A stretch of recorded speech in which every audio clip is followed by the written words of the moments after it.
And welcome to another exciting episode of the Click Nation's Comic Book Chronicles. Woo! Yeah! Woo!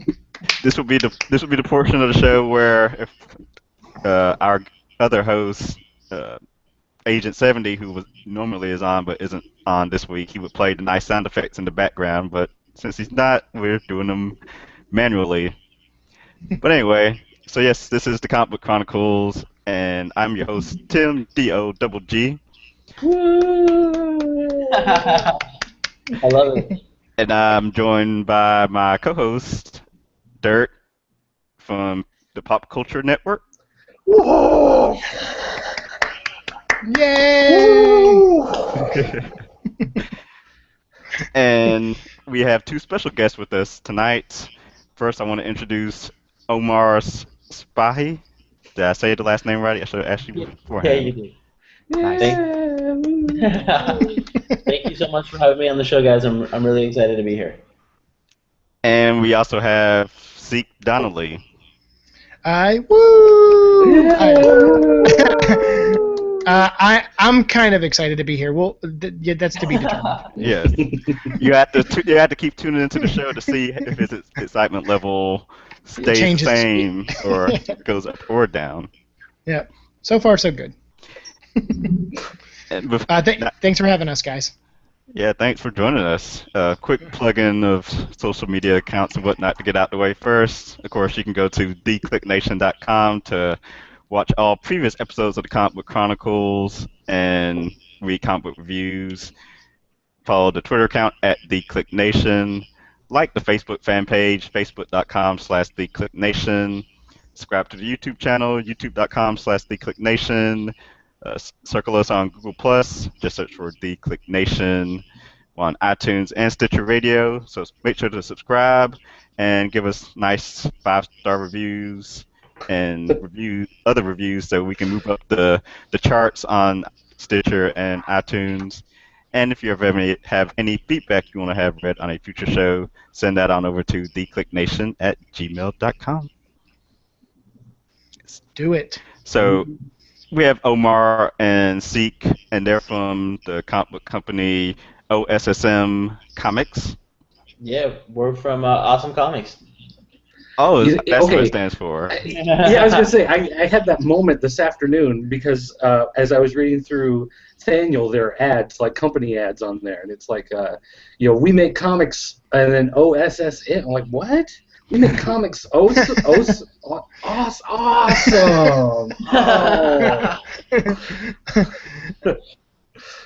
Yeah, yeah. It was the first time Omar explained that to me. I had the same reaction. I go, OSSM Comics, cool. And I'm like, what's that stand for? And he goes, just say it like awesome. And I was like, oh, cool. That's even better.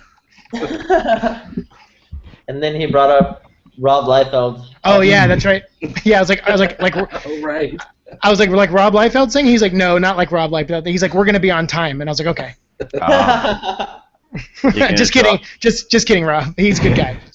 Just kidding. And what's your tagline for Awesome Comics? We make good comics. Our tagline is redefining awesome.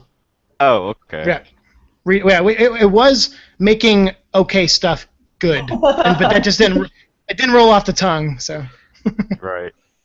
And so Awesome Comics has a comic coming out in April called Thaniel, which is written by Omar with art by Terry Huddleston, which we'll get into that throughout the interview.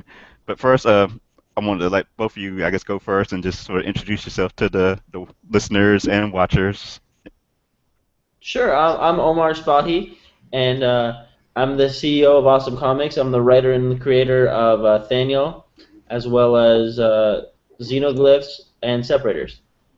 And we're really excited. We're really trying to break into the comic book community with this company, and we're really trying to make this our coming out party. And we're really excited because Thaniel's been getting fantastic press, and it's just been everywhere and anywhere I look. So it's awesome to see it there. Yes, and I am Siike Donnelly, and I am the editor-in-chief and marketing director at Awesome Comics, and I'm a big nerd. That's pretty much that's all you need to know about me. Next question. That's all a person needs to know in life. That's right. I'm a big whiny fanboy, and I love comics. As do we, which is why we get together every Thursday night, 9 p.m. Eastern Time. So Nice. if you're ever home and you're bored, you can just turn to theclicknation.com and watch us live. That's right. Or if you're driving to work the next day in your car on Friday, Yep. you know, stuck in that Orlando traffic. Or I don't know, what city are you guys in? I'm in Athens, Georgia. I'm in Springfield, Oh, Illinois. get out of here. I'm from the Georgia area. Sweet. Oh, what part? Well, I lived in South Carolina, Greenville, but I used to go to Atlanta all the time. And I've actually, my favorite band is from Athens, Seven Dust. Oh, okay. Yeah. Yeah, Athens has a big music background. Oh yeah, they're great. Good, love that city. Okay, so let me go to my questions here. I guess first, Omar, and let's let people know. Siike, you said you're the editor-in-chief of Awesome Comics, correct? Yes, sir. Nice. So I guess first, how did you two link up together? Well, I originally walked into Golden Apple Comics when my first issue of Xenoglyphs first came out, and I said, and Siike was working there at the time, and I walked up and I said, hey, are you guys interested in having this new book on your shelves? And Siike was so cool and so awesome. He bought it right there on the spot, and it was one of our first sales when we first kind of got together, and you know, we just kind of kept talking, and you know, we kind of partnered up and have made something really beautiful happen. He's underselling it because like we get at Golden Apple, like we're kind of centralized in Hollywood, and we get a lot of people come in and sell their books, and there's obviously we want to help everyone, and if we can do something where we can take some on consignment, like we usually work that out, but rarely do I grab one and like it instantly. And so when Omar showed me his, I really love the art. Then he gave me his pitch, and I really love that. So then we stayed friends for about a year, a little over a year, and then once he started actually building his company, he had a position, and he offered it to me, and I was so flattered by it, but also knew how hard I was going to have to work, so I hesitantly but also excitedly took the job. And how long ago was that?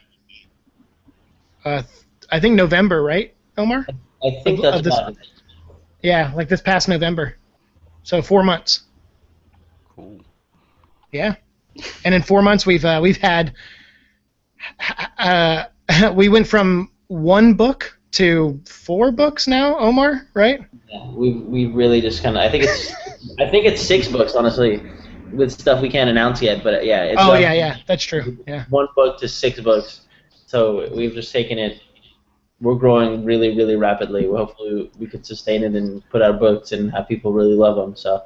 Yeah, there's no brakes on this car. It's like we're out of control now. We're going downhill. I'd imagine it's that excitement of once you get going, you know, more and more ideas keep coming, and you don't want to let the pressure off because you don't want to get slack and you want to keep the momentum going. Absolutely, that's always been a goal of ours, is to just continue to put out something monthly, put it out on time, and make a quality comic books. We've been really getting some really positive reviews about Thaniel that have been just kind of like right before the book comes out. So it's really great to see that, and we really have high hopes for that book, and hopefully it's going to propel us into that next level of the comics stratosphere. Let people know. I give the cliff notes of what Thaniel is for the listeners. Thaniel's a dark comic book. It's kind of, you know, what if everyone around you was dying, and what if somehow it was your fault? And it kind of plays into the whole meaning of life. Why are we here? You know, why is there death? It kind of plays into a lot of deep things like religion, philosophical things, and stuff like that. So it is a deep comic book. It is a mature-rated book to hopefully get people talking about, you know, stuff they normally wouldn't be talking about. Like, oh, this is kind of out there. This is a new take on this. This is a new take on that. And hopefully get their mind kind of to be expanded and be blown in all sorts of new fun ways. Yeah, when Omar first pitched the book to me and told me about it, him and Terry actually already had issue 1 done, and I read it and enjoyed it, but I had all these questions. It's like, well, okay, if he has these powers, like, why does he use them for this? What, it's like all your standard comic book questions, and Omar was like, well, I answer those in the next couple issues, but as your job as editor, like, let's bounce some ideas off each other, and we came up with some good stuff. And what Omar promised me from the beginning, which the book definitely still executes, which is it starts on a street level and ends on a very cosmic level with a bunch of big questions being answered, but while still pinning itself to the ground it's in the first issue. So the first issue is kind of like a fun misdirect in a way, because it's a lot of action and it's a little bit of glimpses at the character and the setup, but then 2, 3, and 4 just like unravels in a way that that I don't think people are going to be ready for when they get to those issues. Yeah, if I could say, one of the things that kind of impressed upon me when I read the first issue is that he just seems like a normal guy. It's, he Right. runs around and he's, fighting the bad guys, whatever. He also has this normal life, and it just seems like kind of the standard thing, but it's not really until like maybe halfway through that you see him actually do the transformation from one to the other, and you realize there's something mystical going on. He's not just a guy picking up weapons and going out there, that there's something on a higher level, but it's not like an origin issue where in the first 3 pages, the chemicals fall on him and suddenly he has superpowers or anything like that. It just seems to kind of unravel in a different way. Yeah, definitely. Yeah. With as far as like kind of the origin story, I think the whole story as a whole is an origin story. We kind of go back and forth, and we kind of just jump around and kind of find the most important moments in the story and try to focus on that. And we're kind of just introducing you to the characters really in issue 1. Issue 2 through 4, things just start to blow up and kind of get to that next level. So the whole thing is kind of an origin story. It's only a 4-issue miniseries, so it's not something that's gonna like, oh, like when do we find out all these secrets? When is everything? It's kind of all kind of comes together in the next 2-3 months. So we're really excited for that. That was actually the other reason why I pushed to get the first 2 issues out, because in April, issue 1 and 2 come out 2 weeks apart, and we wanted to do that for a couple reasons. One, it was good from a marketing perspective of like me being able to, because since I'm doing a lot of stuff, which now I have some help with, but when I'm promoting the book, it makes sense to push 2 issues at one time. But also from a story standpoint, I thought, okay, for those people who do have questions at the end of that first issue and do get that teaser that Omar set up about, oh, this isn't just a guy in a hoodie with like swords, it's actually way more complex than that. Those people are going to have questions, and I didn't want people to wait long for their answers. So issue 2 is kind of an origin issue. You kind of see a little bit of glimpses at how he got those powers, what's going on, why he decides to use them in the way he is, if he's really in control, and what big cosmic thing he's actually tethered to with those powers. So it really is like, for people who are intrigued by the first issue, you're definitely going to be blown away by 2, 3, and 4. So is it set up like, I guess issues 1 and 2 are kind of like the opening arc, and 3 and 4 are the the arc and the ending arc, if you're splitting them up and having the first 2 issues in April, and are 3 and 4 going to be in May, or are they going to go back to monthly? No, yeah, it'll go monthly after that. So it'll be May is issue 3 and June is issue 4. And it is 1 through story, but I thought it was important that the people, like, for example, like what Thaniel is, once you learn more about him in issue 2, you're gonna have even more questions, and so I felt like, okay, well, let's get 1 and 2 out there. I don't want to kill Terry. Terry's awesome, and I'm already, as an editor, it's already my job to push everybody to make sure that we stay on time with books. So I didn't want to do a bi-weekly book with every issue, because I didn't want to push him too hard. And I also don't want the work to suffer. He's really great at what he does, as you can see in the book. And I promise you, if you love what you're seeing now, again, visually also, not just story, in issues 2, 3, and 4, it just keeps escalating. Whose idea was it to go with the Blood-O-Rama style, where it's all black and white except the blood's in red? I think that came through a conversation me and Terry had. Kind of, what would work well for the book. and it really worked well with the theme of the book, which is, that life isn't just black or white, it's actually different shades of gray, and there's different kind of emphasis that kind of get put on that. So it's cool to kind of see that style. It's something that's very rarely done. It's done in like Sin City, for example, is one of like the most classic times it's done. Walking Dead's another example of a black and white comic book that's wildly successful, and we're trying to push the envelope because there's not a lot of companies that are doing that. So there are some major ones, but it's not something that everyone's doing anymore. A lot of people kind of steer away from it, and we're trying to steer back towards it because it really works with the theme of our book.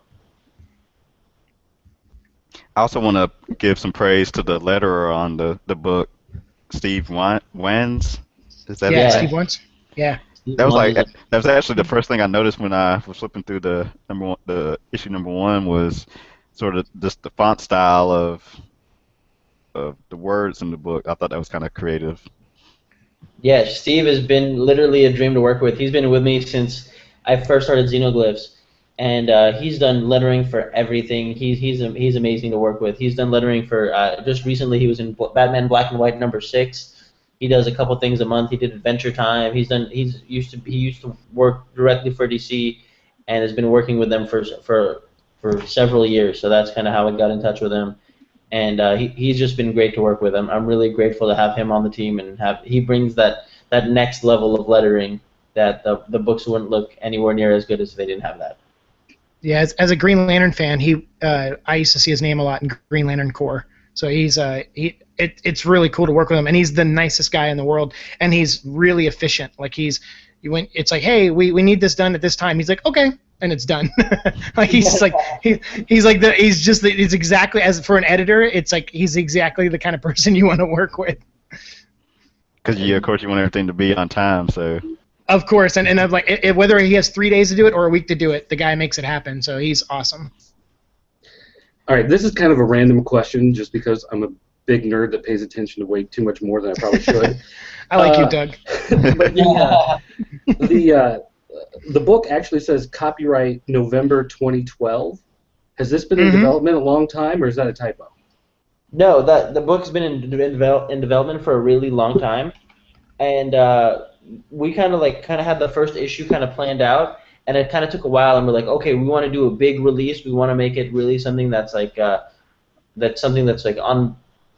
a comic book level, a launching level scale. So we really kind of waited for the right time to push the product, and the right time is now. I mean, the book was done, I think, in November of 2012. So it is. I think that's the date the first issue is finished. The issue 2 is actually wrapping up as we speak. So it's just taken that long for us to get that whole concept and kind of line up our next 3 or 4 titles that are coming in after this. So it's not about kind of Thaniel, it's kind of about doing everything at once and kind of know where our company is going and kind of build the roadmap for the company as a whole. Since Doug brought up a very nerdish... I mean, like, because before... Go ahead, I'm sorry. Oh, you can go ahead. Oh, I was just gonna say, when Omar first created Thaniel with Terry and everything, like Omar was one guy trying to do all of this by himself and work, another job at the same time so he could eat and keep a roof over his head, and that's a lot of people try to do that in this industry when they want to build a company. They try to do too much by themselves, take on too much, and so when Omar was like, okay, we've had this book, we printed some early copies to kind of get it out there, get people talking about it, but now that I'm really willing to devote time to it and build this company, I need to hire someone who will make sure that book comes out on time, no matter what the cost, who will I mean, how many editors do you know that people say nice things about? So he's like, I need someone to just stay on top of all of us and make sure we keep to these schedules, and so it's a job that I always wanted, but it is sometimes a thankless job because sometimes your job is to be aggravated and be short with people and that comes with the territory. But I try to. Luckily, Terry's very professional. Omar's very professional. So if we ever have a spat, it's usually for the betterment of the book, and it's never personal. And that's always key when you're making these projects, And so it took some time to, like Omar said, to develop it and get it right. But now that it is right, the time is now, and we want to release that and line it up with our entire library that's coming out for the rest of the year. So it just kind of serendipitous. Like it seems like obviously that seems like a big gap to the average person, but 2, 3, and 4 are all going to be bam, bam, bam this summer, and basically if you like number 1, like buckle up, because our job is to blow your brains out by the end of it. Are you looking on at a timely? digital? Yes. I was just going to say, are you looking at digital, or are you just doing strictly print? No, we're doing both digital and press. I know that Xenoglyphs right now is available on xenoglyphscomic.com, and I know that we're trying to get involved with Comixology. We've been having some difficulty with them because they kind of have a monopoly on the comic book publishing digitally as far as the iOS and the Android go, because they're the go-to app. So they have this whole other thing that's called a Comixology Submit, and we're trying to get involved through Comixology Submit right now and kind of move over to the main page. And so we're thinking about doing exclusive digital issues and stuff like that to kind of get there. But it's going to take a couple months until we get there. Hopefully by the launch of Monomyth #1, we'll be fully on Comixology. Well, because I saw, I think it was Xenoglyphs #1 was available through iVerse. That's it, yeah. But none of the others were available on there. Yeah. Well, what we did was we tried out iVerse first, and we kind of were like, we wanted to see what the draw of iVerse is, and it seemed to be that Comixology was just the one app that seemed to be like drawing the most amount of attention to it. So we decided if we were going to go through an exclusive contract or something like that, we would try to go through Comixology. Yeah. So when you sell it on, did you say it's on awesomecomics.com? It's on xenoglyphscomic.com, and then awesomecomics.com is actually developing a store which should be up in about 2 weeks. So you're just selling them as like straight PDFs or CBRs, or what are you doing? Yeah, at this point they're PDFs. Okay. So they are PDF samples. There are going to be, I think Siike can talk a little bit more about the digital format, because he's been working with Steve directly, so he can tell. Yeah, we've changed up because the one thing me and Steve both agreed on was the amount of ads that were in some of our books. So we wanted to shift that around for digital releases. So now when you get a digital one, right when you open up the book, you're right into the story, and you get your 18 pages uninterrupted, and there's like 2 ads to promote the next issue, and then and then Thaniel at the end. So so me and Steve are working really closely to make a tighter formatted digital copy of the book, and then also Omar and I are also talking to other companies and new companies that are getting into the digital printing, or not printing, but obviously the digital realm as well, including a site who has offered to maybe let us add some audio and video to our comic books, which I, as someone who's like a cross-media nutcase with artwork, like I am jumping all over. So we're hoping to develop that too. But yeah, the awesomecomics.com, we are building a store now. Actually, this weekend I'm going to build it, and hopefully by the following weekend in March, it'll be up and running, and you can get our PDFs for 99 cents. And how long until we get hoodies with that Grim Reaper logo across the front? Yeah, Omar, when are we doing that? It's going to happen sooner rather than later. We're hopefully going to have them, a few at least, for the Awesome team in time for April. But, it's something we definitely want to do and want to push. We're really happy with the design Terry's done with the hoodies, and it's really been fantastic. Since we're going into all sort of like the behind-the-scenes stuff, I have another, I guess, question. Sure. I'm always interested in how collaborations come together.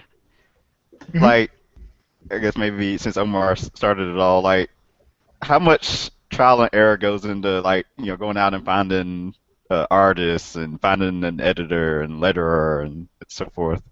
There have been, I think, maybe like 5 or 6 artists who have been kind of tentatively attached to this book prior to Terry jumping on board, and it's just like I came through conversations like, hey, I have this book, I really want to work with you, I like your art style, let's see if we can work something out. And then sometimes it'll just fall through the cracks, whether it's people not being able to follow through, whether it's people's schedules, whether it's their interests. Everything kind of depends on all of that. So for to make this book happen, it actually took a lot, but I really found the right partner in Terry, and I'm glad whoever dropped out before really did. so we can really focus on finding the right guy, which we did. Talk a little bit about, I don't know if we gave you a chance to explain what Xenoglyphs was about. Yeah, well, Xenoglyphs is about these 9 different elemental stones, and each stone has its own different power, like earth, wind, water, light, darkness. And if you hold that stone, you're able to do whatever you want with that element. It's kind of like Captain Planet meets like the 5th element. Captain Planet was the first thing that popped in my mind. I get it all the time at conventions. And what's really cool about it is it takes place in like our real world and goes back and explains a lot of like mysteries and conspiracies and a lot of like unexplained phenomena and stuff like that. So it really goes back and explains a lot of the unexplained. And is that fully out already? The first 6 issues of that are out. What we're actually planning on to do is we're actually going to try to make a sequel to it, and we're going to call it Separators.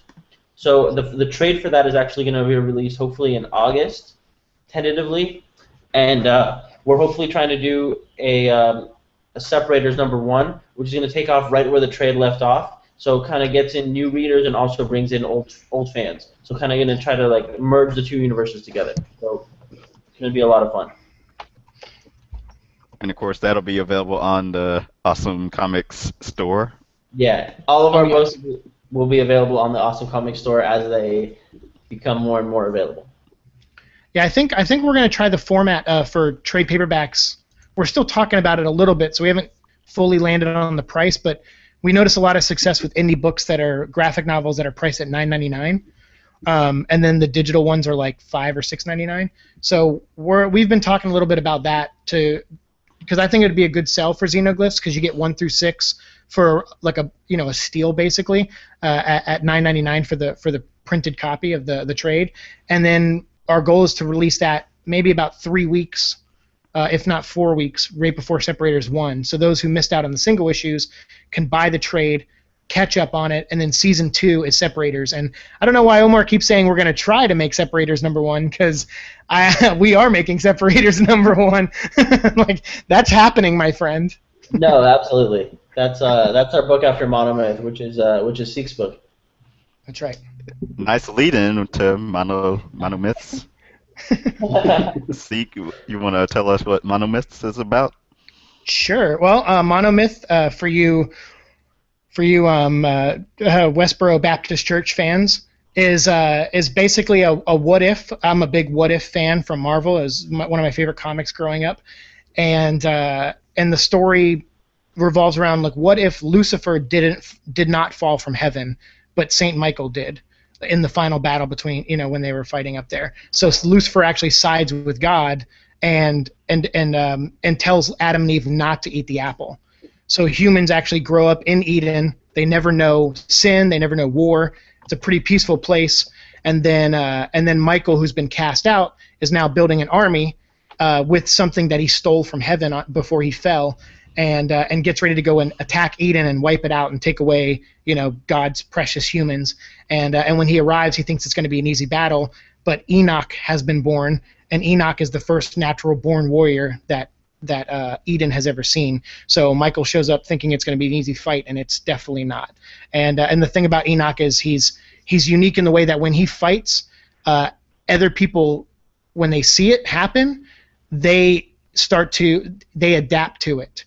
So he's kind of almost like an infection in a way, but a positive one because he's going to help his people survive. So it's like the theme is kind of like violence, like can it be used for good, and that's kind of one of the themes of it. And then the other theme is the hero's journey. I'm a big fan of stuff like Gilgamesh, so this is my take on Gilgamesh meets Final Fantasy is kind of what I'm colliding together here.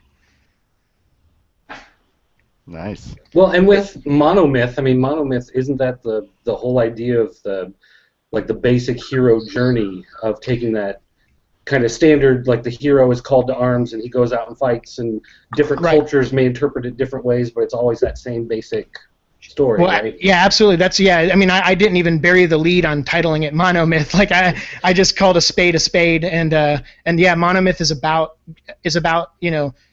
someone going from the world of the known into the world of the unknown, and taking a leap of faith in a lot of ways, but and going against the grain. When everyone moves one way, a hero moves the other way. You know, when everyone forms in a rally over here, if the hero, you know, doesn't believe in that rally, he will go this way and start his own. And that's the hero's journey. Is to sometimes you have to go against the grain. Sometimes you have to ice skate uphill, as Blade would put it.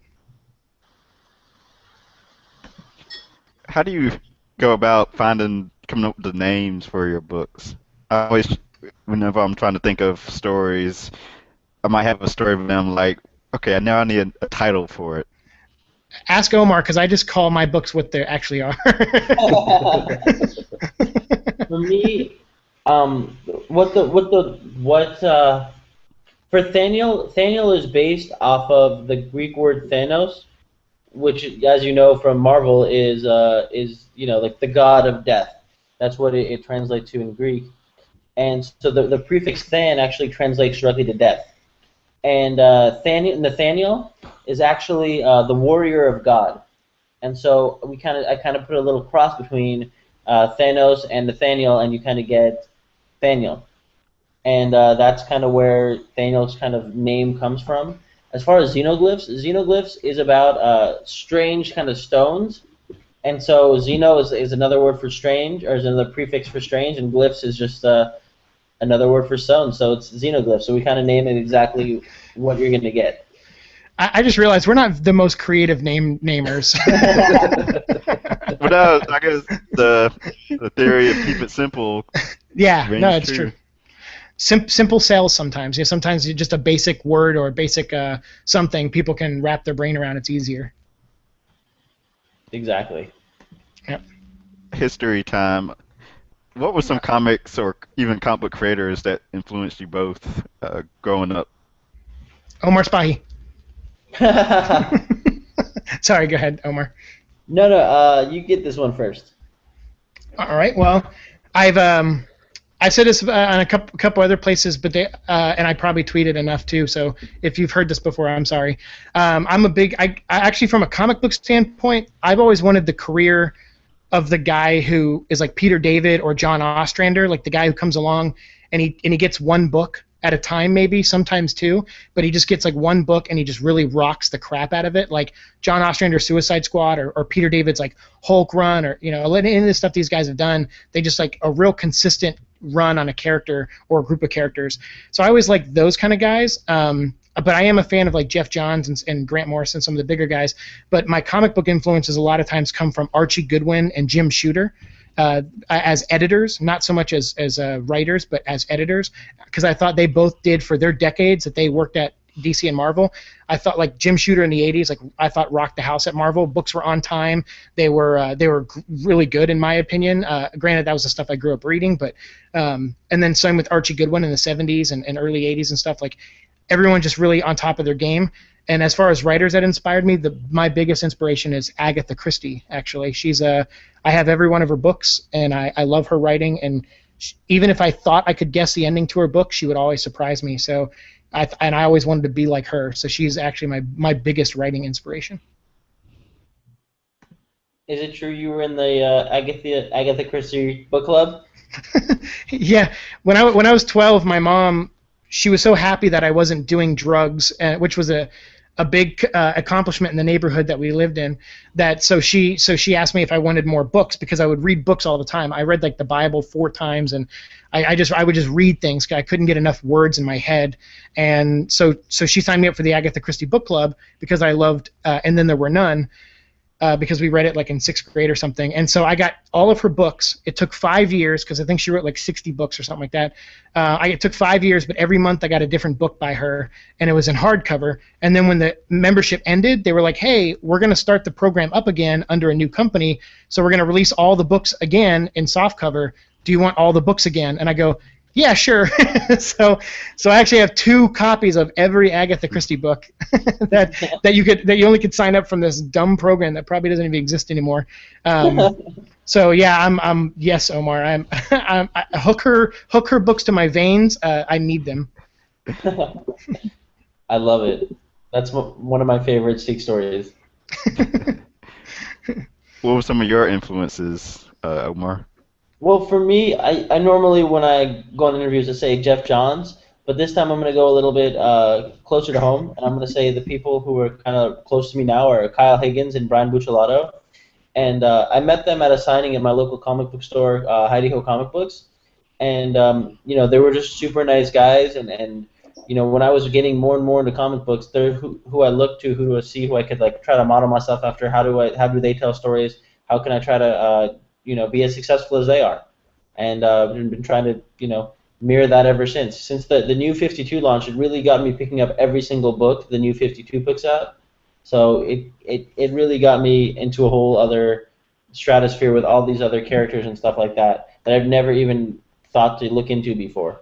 So it's they're who I look to when I think of inspirations and who I want to try to be like. As I see the Flash picture over your shoulder. Yeah, that's Brian's. That's Signed too. Signed by Booch. Yeah, Booch signed it. Mm-hmm. I'll second that as far as the New 52 because I grew up a Marvel guy, as I've said plenty of times on the show. But my older brother, Adam Black, who sometimes jumps in and co-hosts on the show with us, he read Marvel, read DC. He understands all the old DC history as far as was it what was the old storyline from DC? Crisis on Infinite Earths? Yeah, all the different crises and 52s and Crisis on Infinite Earths, Infinity Crisis, etc. That's all mumbo jumbo to me. But he always tries to explain it to me, and I'm just like, it just goes over my head. But then New 52 started, so that's a good jumping down point for me. And I was reading Brian Buccellato and Francis Manapul's Flash, and I've been loving that. And it's Kyle Higgins on Nightwing. That's been fun too. And like Justice League and Batman, and Green Lantern books. I'm kind of enjoying it all now. Going back to the idea then of Jim Shooter and the big crossovers, when are we getting the big shared universe in Awesome Comics? Yeah, Omar just asked me that the other day. Honestly, that something like that terrifies me. I think on a logical level, if I could try to be a Spock for a second, I would say it doesn't make sense to do that anytime soon, since our characters aren't really well known. But I do know Omar would love that, and I think Omar he's a world builder. I've heard Jeff Johns and Grant Morrison label people like that before. They want what they create to just build and build and build into stuff like that, and that's why they're perfect for writing the crossover events. That's why you see them on every crossover event, basically. And I'm the opposite. I like to tell small, intimate stories, whether they're epic or not.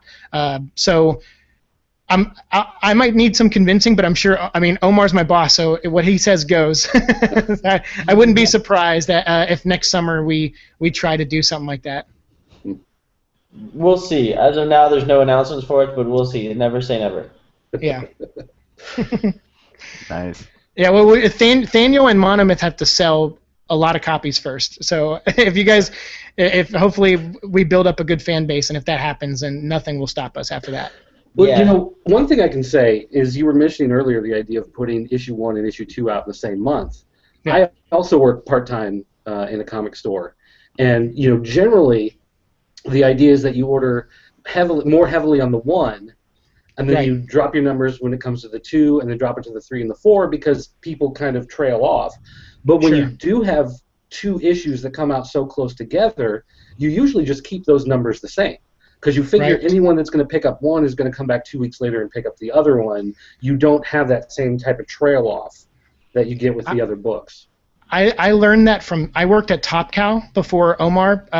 I started working for Omar, and I was at Top Cow for about 6-7 months, and I learned that there, and I seen it work every time that it was done. So that was my main reason for doing it. I was like, you know what? And as a former retailer, I've worked in 4 comic book stores in my lifetime, so I've seen that happen where a store will go, okay, for all I know, this could be the next Walking Dead. If it releases 1 in a month, I could, I'll see that either sales are good or not good on it. If they're not good, I'm only going to order if I order 10 of number 1, I'm only going to order 2 or 3 of number 2. But if they come out so close together, you don't have time to find out if it's going to be a sale or not. So you just risk it and go, okay, fine, I'll get 10 of each. And yeah, so it's I wouldn't say it's a dirty little trick. I think it's a smart business move, but also we also, the other reason we do it is because A, we believe in the book. 2, it makes sense structurally because then you're getting like a 2-part pilot like you did when like Batman Beyond came out, which is one of my favorite cartoons. When that first aired, they did first 2 episodes back to back because why not? It's a big story. So there's multiple reasons why we did it, but that was definitely factored in for sure. To go off on a slight tangent, that sort of reminds me, when you brought up Batman Beyond, it sort of reminds me of how the Disney cartoons used to always launch their series. They'd have like a 4-episode sort of like mini movie to present the new series. Like I remember Darkwing Duck and Gargoyles. Yeah, Gargoyles. Yeah. Tailspin. Yep. Same mentality, absolutely. And I worked at Disney for 4.5 years, so 4.5 years. So yeah, I definitely take from everywhere I work. I learned something very valuable and now I get to apply it to our stuff, and hopefully the old tricks still work. So then, as an editor, just throwing this out there, how difficult is it making a judgment when you've got a writer and artist working on a project, and issue 1's on time, issue 2's on time, 3 starts to get a little late, which pushes 4 out a little bit later. So then you start thinking, well, maybe I need to bring someone else in to work on another issue to get time to catch up. And a lot of times it seems like when you break the flow of who the regular artist is, or you break the flow of a regular writer, then a lot of times it's kind of jarring to the readers, and it kind of kills the momentum a little bit. But at the same time, if you let them drag out too long, and you leave too much of a gap in between the issues, then you have the interest that wanes and people drop off as readers. So, like, where's that balance that you look for? Well, Omar will tell you that I don't handle situations like that well. When I think something's going to be late, I honestly freak out. I freak out in a semi-controlled, angry way, but I really just, at the end of the day, it's about trusting your talent. And then I always defer to Omar, who is friends with everyone we work with on a personal level and on a professional level. So I always go, and I'm trying to get better at it, but I go, you tell me. If you tell me that I shouldn't worry or that I should worry less, I will do my best. But the one thing Omar and I try not to do is we don't want to change artists. That's why we're kind of gearing ourselves to do mini-series mostly. Like, Separators will probably be an ongoing series, but our artist is already really ahead on that. So we're definitely okay there, and he's always rocking the house. So our goal is to hopefully never have to do that, but should that ever happen, we'll cross that bridge when we get there, and hopefully I'll be able to handle it in a professional way, and hopefully we won't burn any bridges, and hopefully everyone still goes home happy, and hopefully at the end of the day the reader is still happy with a good product, Yeah. Cool. Yeah. Well, let's see. I guess that might be a good ending point. Oh, give Omar the last question. No, I don't mind. I was gonna give you both time to let people know where to find you online and on social media accounts. Yeah, I mean, you can check us out at mine is Xenoglyphs, XENGLYPHS, and if you're watching us live, you can see it right at the bottom of the screen there. And you can check us out at awesomcomics.com, OSSMcomics.com. And yeah, for me, you can find me at Exploding Bullet on Twitter.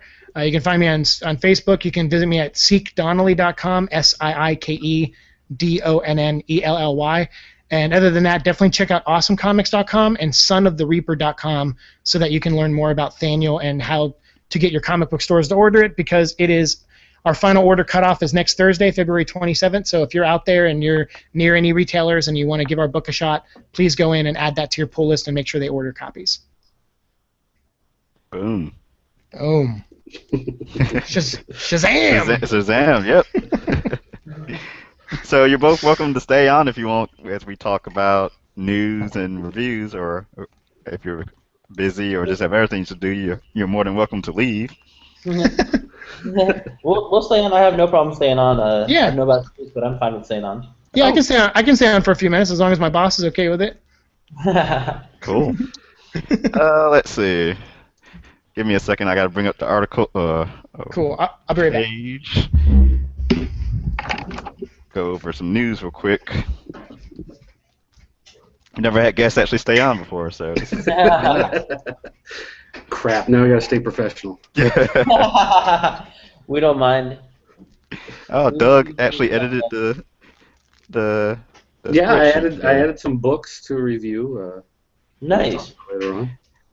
For those not to know, we have a little Google Drive doc where we update every week with like what books we read and the news, just so we have it somewhere accessible for everyone.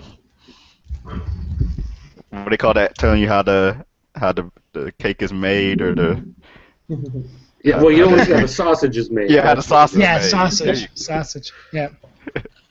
Me and my bad metaphors. All right, so let's see. First bit of news. This is from even last week and going into this week. There's been a lot of casting for the Fox television show Gotham, based on a young Commissioner Gordon. So Ben McKenzie from the OC and Southland is going to be playing young Commissioner Gordon, and I believe they also casted someone to play Harvey Bullock, and Jada Pinkett Smith will be playing a character called Flatfish Mooney. Yeah. Woo! I love Jada. I love you, Jada. I'm not familiar with who that is, but Oh, that's a henchman, I think, of Penguin. oh, nice. Henchwoman. Yeah, she's awesome. Hopefully she plays a music in it, because she's in a band called Wicked Wisdom, and they're awesome. It's the problem I have is when I see a character named Fish, I just think of Abe Vigoda, and Abe Vigoda and Jada Pinkett Smith are just completely different, opposite ends of the spectrum. I think I found my new best friend. Well, I found it when you mentioned gargoyles earlier, so weight in my heart. Soulmates. Thanos. I love that. I love that name, Thanatos. That's just an awesome name. Thanatos. And Keith David became my favorite voice actor of all time after that show. Yeah, he rocked it. Let's see. So we all know the CW will be debuting the Flash television show later this year, and for people back in the 90s, they might remember the old Fox television show Flash, and the star of that show, John Wesley Shipp, will also be joining this new Flash show on CW in a mysterious new role. Dun dun dun. Dun dun dun. I'm really excited to see, because the Flash, as you can see on my wall behind me, he's always been one of my favorite characters, and to kind of to see that TV show come back, because the first season of the Flash show, I talked to I think it was Danny Bilson and Paul DeMeo, and they were the original guys who were writing the show and were kind of making that first show on Fox. And they said that they were having their first episode of season 2 was actually going to be them with the Rogues kind of coming together, and so I'm excited to see what they do, and I'm excited to have them have another chance at a Flash show that won't be as bad, hopefully, and hopefully be much better. Whoa! I love that. That Flash show was awesome. I watched it. I don't remember anything from it, but I watched it. Come on, Luke Skywalker was in it. I know, but oh yeah, he was, wasn't he? Yeah, Mark Hamill. Yeah. No, I love that. That show's great, and you can buy it at on Amazon for $10. Do it. It's worth it. It's worth it. I hope he plays Jay Garrick, by the way. I hope he plays Jay Garrick. Yeah, I was gonna say that was my bet too. Yeah. Yeah.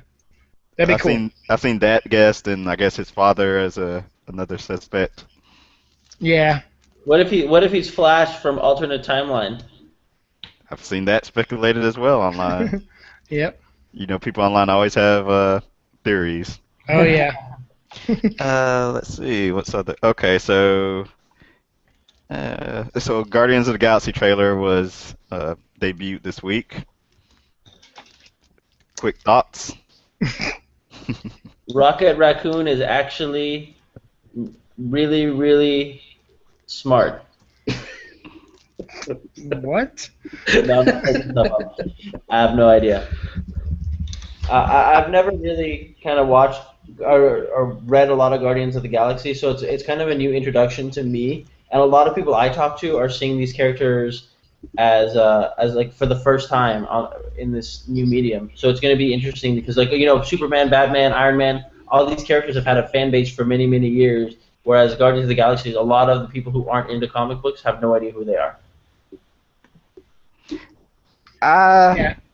When I saw it, I'm kind of neutral to it. I didn't hate it, but I didn't love it either. I thought it was fine. It's just I'm not I'm not sure if I was even expecting much from it, to be honest. Yeah. Yeah. I'm not. I mean, I grew up a Guardians fan of the like original team with the time traveling leader, and I mean it's cool. It's a cool concept. I think it works. You know, it's kind of like the Space Avengers. A lot of people say, but I don't know. The trailer, I don't know. It didn't do much for me, but I still think it's probably going to be a fun movie, and I think it was cast well. So I just need to see a little bit more on it. I will say I'm more excited to see that than I am Amazing Spider-Man 2, and I'm actually a big Spider-Man fan. Sound like Dirt had something. I was just going to say that when I watched the trailer, I just kind of felt like if I was 12 years old, I'd probably really want to see that movie. Yeah. But if I was someone that maybe I liked Avengers, maybe I saw Captain America on cable and like, oh, here's another Marvel movie, I probably would have seen that trailer and just thought, nah, I'll wait for this to hit Netflix. You know, didn't really feel like it's like you got to go see it in the theater type movie. Even though, like you said, it looks like it'll be a lot of fun. Sure. Just didn't feel like it's that go-to event movie that you just got to see. Yeah, and honestly, I feel like I mean, I know there was the same. I know everyone didn't get to see the footage that was shown at Comic-Con, and that this trailer was primarily that footage with a few extra things. I think for being this close to the movie, I think they could have shown a little bit more than they did. That was new footage essentially. But on a non-hatery note, because I know I'm starting to sound like a bummer. I do want to say, if you're a fan of Rocket Raccoon, even if you're one of the new hipsters that say you're a fan, like, please, like, go online and, like, Bill Mantlo, who's one of the original creators of Rocket Raccoon, he had a horrible hit-and-run accident recently.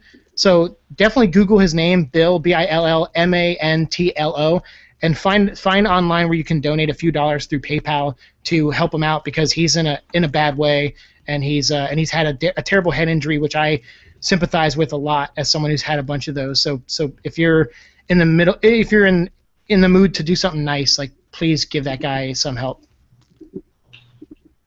Hear, hear. Yeah. Sorry. I didn't mean to bum anyone out. Oh, you're fine. Let's see. I guess the last bit of news I'll mention is Marvel and DC both. Well, actually, all companies released their their May 2004 solicits. I don't remember. I guess the big things from Marvel was the Original Sin event starting, and from DC, I'm just off the top of my head, what did they? Doomsday. Oh yeah, Superman Doomsday. Yeah. Sounds like you're excited for that. Yeah, I mean, Future's End obviously is all that stuff is starting up, and yeah, but I mean, and I'm excited for Future's End, but yeah, Superman Doomsday is the big Superman crossover of the summer. That they're going to do, I think, just for the months of May and June. It's going to cross over most of the Superman titles. Yeah, I'm kind of excited. I mean, I love that story. That came out when Superman died when I was like 10 years old, I think, or 9 years old. And I remember being dragged around by my aunt and uncle, who were like going and buying like first prints, second prints, third prints, like any copies they can find. They went to like grocery stores and even bought the bent ones that were in there. I mean, like they must have spent like $100, which back then that comic was what, $1.50 or something. So, or $2. So they bought over 50 copies of this one book, and they were taking me everywhere, buying trading cards, buying the bloody shirts and all that stuff. So it's such a big part of my childhood. So when I saw that they were bringing Doomsday back, and it's a new kind of version of Doomsday, and apparently his approach to hurting Superman is very different than what we've seen before. So I'm always down for a good big goofy Doomsday story. was gonna say the Futures End. I saw it speculated that this was gonna be a way for Jim Lee to bring back his Wildstorm characters. Not sure if I believe that or not, but kind of something to think about. Especially, everyone speculating with Grifter being on one of the covers. Yeah, absolutely. I think with Grifter coming back, I think DC's always kind of try to, whenever a character's book gets canceled or goes away, they always try to move that character into a new kind of book or a new team book or something like that. And I think what's cool is they're trying to bring him back. I think has to do a lot with Jim Lee and the Wildstorm universe he created, and those characters trying to just taking on a life of their own and being really integrated deep into a part of the DC universe. Hey kids, the Wildstorm characters are coming back, and the crowd goes mild. I need to. If I was quick enough, I'd get the sound effects. Usually, the guy running sound effects would play the little crickets. Going crazy right now. You can edit it in later. There's I mean, those characters. I like the New 52. I like the direction they took it in, but they try to cram too many of those characters down our throats. And of course, all those characters were the books that got canceled because I think the fans spoke with their money. We don't want them to have their own books. They're not. They probably can support their own titles. You just need a really good team on them. So basically what we're saying is, Jim Lee, if you want us to like Wildcats and stuff, draw us a Wildcats book, my friend. We want to see a Jim Lee Wildcats book. So here we go. The Wildstorm characters are back and the crowd goes wild. Mild. No, the crowd goes mild. Mild. Yeah, Wow. Mild. Like how I like my salsa. Exactly. That's actually how I do like it. You're dangerously coming, my best friend. I hate you. All right, so since we didn't do a show last week, we can even sort of mention some of the comics that came out last week during our reviews, and of course some books from this week. I'll just mention some of the ones from last week, and we can sort of discuss them as they come up. So Batman 28 was pretty controversial last week. True. Was it really controversial? Maybe not controversial. It was highly talked about. Yeah, I don't know if it's so much a controversy. Yeah. I mean, I like Stephanie Brown. I don't have a problem with her as a character. I mean, I think everyone's like, well, she's not as good as a Batgirl as some of the other characters. Well, that's fine. She doesn't have to be Batgirl. But, she herself is a character. I just don't like Harper Row. Yes, and I don't have thank much you. use for her. And every time they shove her into a story, I'm just like, why? I hope she gets shot. Yeah. I just can't stand her. Yeah, I'm with you. Totally best friends. I love what Snyder's doing in the Bat books. He's doing a great job, but I don't know. I'm with you. Like Harper Row, I'm just like, wow, the most shoehorned character. I can't figure out what the appeal is, and I'm sure she definitely has fans out there. But I'm just like, man, there's Barbara Gordon, there's Stephanie Brown now that she's back. There's so many other characters in the universe that are absent. Why are you giving what's with what? I don't want Harper Row. Right. I'd rather see somebody who was a new take on someone who was already established, But that's me being old. Have we seen Vicky Vale at all in the New 52 yet? No. We have, I think. Oh yes, yeah. I think a detective, right? Yeah, she's just. I think it's just she hasn't had any main story plot points, but she has been a character that at least has done news coverage for at least. Oh, okay. Yes. I think she's in the backup too, right? That little 2-page 52 backup news report team. No, that's just Ambush Bug, Calendar Man, and Yeah. it's not Vicky Vale. It's someone else. It's like. Okay. I'll look up the name for that, but it's not, I don't think it's Vicky Vale. I'm Okay. surprised you knew that much about those characters. I stopped trying to pay attention to those things a long time ago. I used to read them now. I was like, why am I wasting my time? Yeah. Oh, by the way, I love Dustin Nguyen's art. Every time, I know he's, when he's coming in to fill in and stuff, whether he fills in or does a whole arc every time. But I knew it's funny when I see his name on a book, the book's instantly spoiled for me because obviously they revealed that Selena Kyle was like the kingpin. I'm like, yeah, why did I know that just by Dustin Nguyen drawing it? When they revealed it, I was like, of course it is. Every time Selena Kyle showed up, like in Paul Dini's run of Detective Comics, Nguyen would jump in and draw that issue. Yeah. Anyway, sorry. I really read into my comic books. It's visual storytelling at its best. At its best, it's good stuff. I gotta say, not to complain about the book. I know I hate on Harper, but I'm loving the book. I mean, I think what's cool is this is really given Scott Snyder a character that will kind of like be like, this is my character. This is someone no one can take away from me. This isn't spoiler. This isn't Batgirl. This is a new character, and there's not enough females that have that are superheroes. So it's cool to have him create a character that can hopefully leave a legacy for him in his time on the book. Yeah, I think that's what he's going for. Yeah, but Jeff Johns took Green Lantern and made Green Lantern his character. Right. So now exactly. anytime talks about Green Lantern, in some way they're talking about Jeff Johns. Scott Snyder should take Batman and make Batman his character. Exactly. So that when people talk about Batman, they're talking about his book, not this stupid girl from the streets. I think Pete Tomasi's doing a really good job on that in Batman and Robin. He definitely made to me anyway. He made Damian his character in a way. Like, even though it's a Grant creation, I thought what he did with Damian in that book was amazing. Well, he made him sympathetic. You actually liked him, which you didn't think was going to happen. Right. Yeah. They did an awesome job with that book as a whole. Peter Tomasi's been great. I'm really excited to see what Brian Buccellato is going to do with Detective Comics. Him and Francis Manapul are going to be on Detective starting on the 30th. So I'm really excited. I mean, I got his stuff on the wall behind me again, and I'm really excited to see the direction it goes. Hopefully, it's going to be a little bit more classic Batman book, which has been missing from the universe. So it's gonna. I'm excited to see what they do with it. That'll get me to start reading Detective on a monthly basis again. Yeah. Yeah.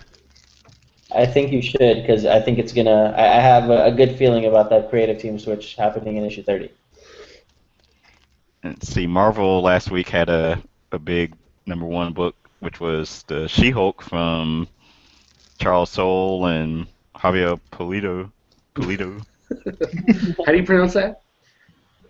I'm not sure. But I reviewed it. I gave it a 5 out of 5. I enjoyed it. It was a nice, as Dirt shakes his head at me. It was a nice, fun book. I'm starting to love everything that Charles Soule writes nowadays. So that is Dirk a fan of the Dan Slott She-Hulk run?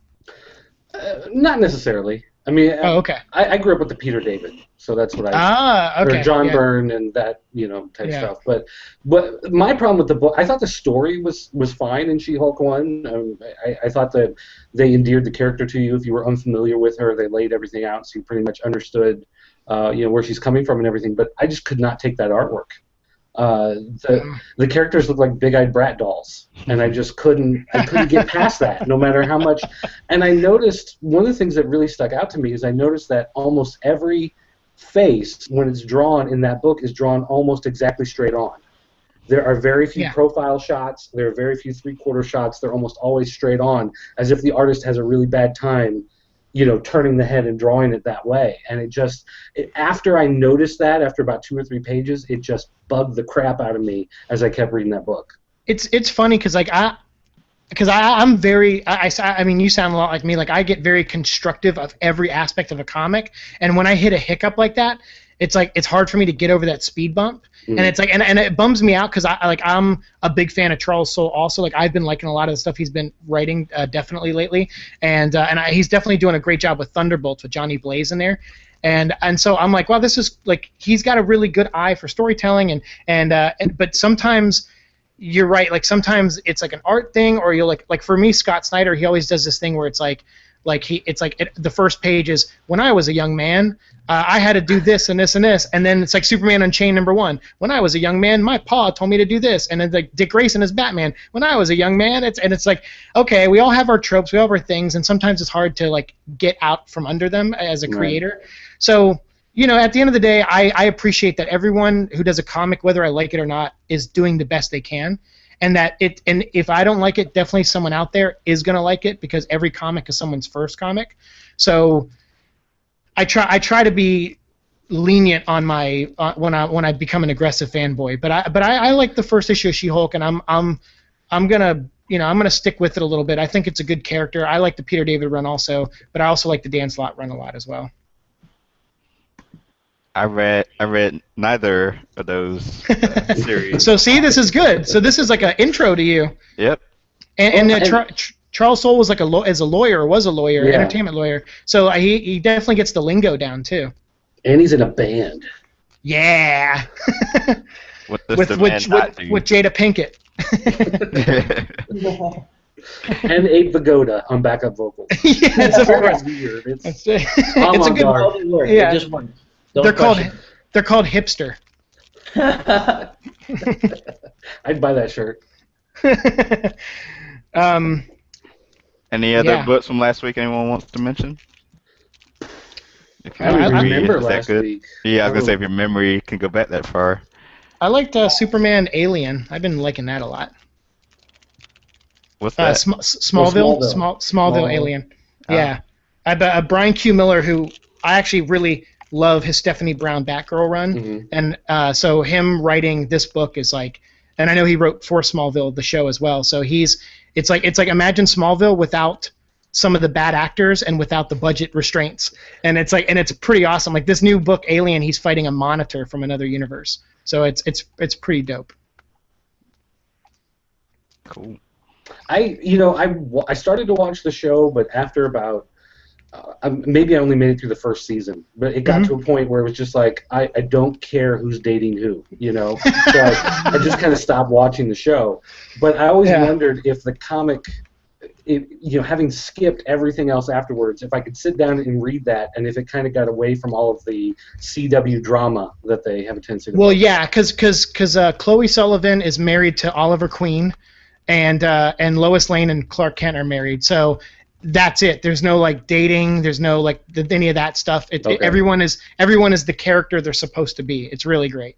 Okay, maybe I will check it out. Starting with season 10? Is that what started the digital? It's season 11, and if you want to jump on, I'd say pick up Alien now because it's got Batman in it, like the Smallville version of Batman, and like an alternate universe version of them where I won't spoil it.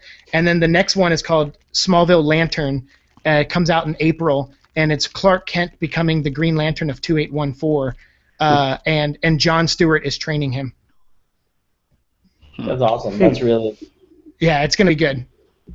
There's been so many like lanterns getting ringed, it's not even funny. Like, I'm a Green Lantern now. Yeah. I mean, Supergirl now has a Red Lantern ring. Yeah. So, I mean, like, it's just like, okay, we're going to give Clark the green one, Kara's going to get the red one, we'll give Batman the yellow one again because, why not? Well, Jeff Johns is allowed to do it, nobody else. Well, they're not listening to you because it's happening. What do y'all think about? Yeah. What do y'all think about him and John Romita Jr. on Superman? Well, I'll tell you one thing. To me, the Superman books need the most help in the New 52. So I'm going to give it a shot. That's for sure. So I hope good things. Yeah, I'm interested to see if he can save those books because those books really need some TLC, and they haven't been like I understand what they're trying to do, but they haven't been executed properly. They've made it seem like everything's not a big deal. Like they made it seem like everything's like just like easy come, easy go. They don't focus on Clark's alter ego at all. They just kind of focus like, oh, I'm Superman. I'm gonna smash things. Krypton's back. Krypton's not. Krypton's back. Krypton's not. And it kind of goes back, And crossover events that go on way too long. Yeah, everything's been on Earth. I think I've never been the biggest Superman fan. but someone that Boo. does have me reading Superman books is. What'd you say? No, I booed you. I love Superman. Hey, go ahead. Let's see. Yeah, there we go.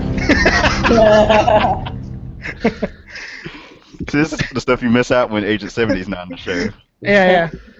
But I was gonna say one man that does have me reading Superman books now is Greg Pak. Yeah. He's doing good things over in Action and Batman Superman. Yeah. And I'm kind of interested to see Aaron Cooter when he starts writing Superboy, because I'm loving his art. Yeah, I like Aaron a lot. Yeah. But I think the Superman books, like, so that's 2 books right there. The Charles Soule, Superman, Wonder Woman's fine too. It just seems like, at least right now, it just seems like Superman's the oddball book that isn't doing well. So if John can turn that around, I think the whole line should be in good shape. I mean, that's never a new story. Superman has struggled my entire life with sales. His most you boo me. Yeah, like obviously his death, is I boo everybody. Obviously his death was like the biggest moment in that character's history for the past couple decades. So, he's always just been someone that.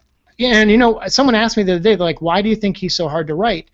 And I said, well, honestly, I just don't think. I think what the trick to writing Superman is, at the end of the day, you have to have almost the same belief system he does. You have to believe that people can be better, that they're worth saving, that you can't be cynical, you can't write it ironically. You have to just believe every word you say through the character. So you have to be a decent human being, and I think that's the trick to writing Superman, is that your morals just have to be like his. And because they're not, and because we live in a different world nowadays where everyone doesn't want those morals anymore because it's the path of most resistance, and we live in a world where it's easier to be cynical and more constructive and more negative, then that's how they want to interpret the character. So it's not them going against the old, they're just going with what they know. They always say, write what you know. So if you're a cynical person, you're going to write a cynical character, and that's a bummer, because the character, I feel, deserves much better than that. When I got into Superman was back when John Byrne took over. Shortly after he started is when I got into it. Yeah. And so the first. My first recollections of it is him doing these stories where he's just the great hero and he stops the bad guy, and it was just that basic stuff. But then they did the whole pocket universe, and he killed Zod and the other Kryptonians, and then he really had this struggle where he really, he felt it had to be done, but he couldn't come to terms with it, and that morality struggle really tore him down, and then he exiled himself into space. And they did and then that he split into 2 people. Story that came later.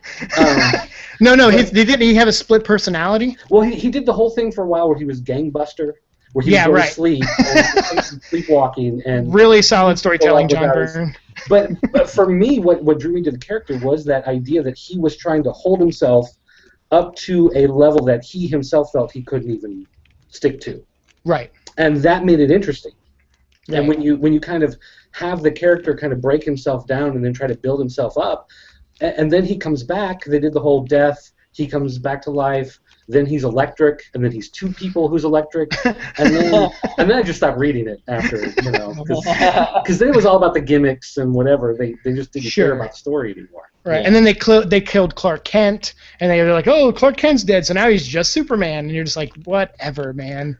And then he's married to Lois, and he's not married to Lois, and yeah, he's a hard character to pin down, but I actually find, especially in today's world, I find someone who does have those morals is interesting, because everyone else now is the opposite. So that's boring. That's the status quo. So heroes rise above the status quo. They set an example that you should achieve to be, and I think that's what Superman.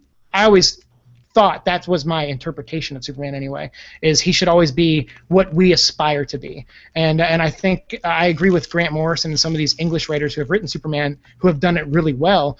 They just go, well, this trick to us writing Superman is we're not embarrassed by him, but it seems like a lot of American writers are, because he's Mr. Goody Two-Shoes, and they don't know how to portray that.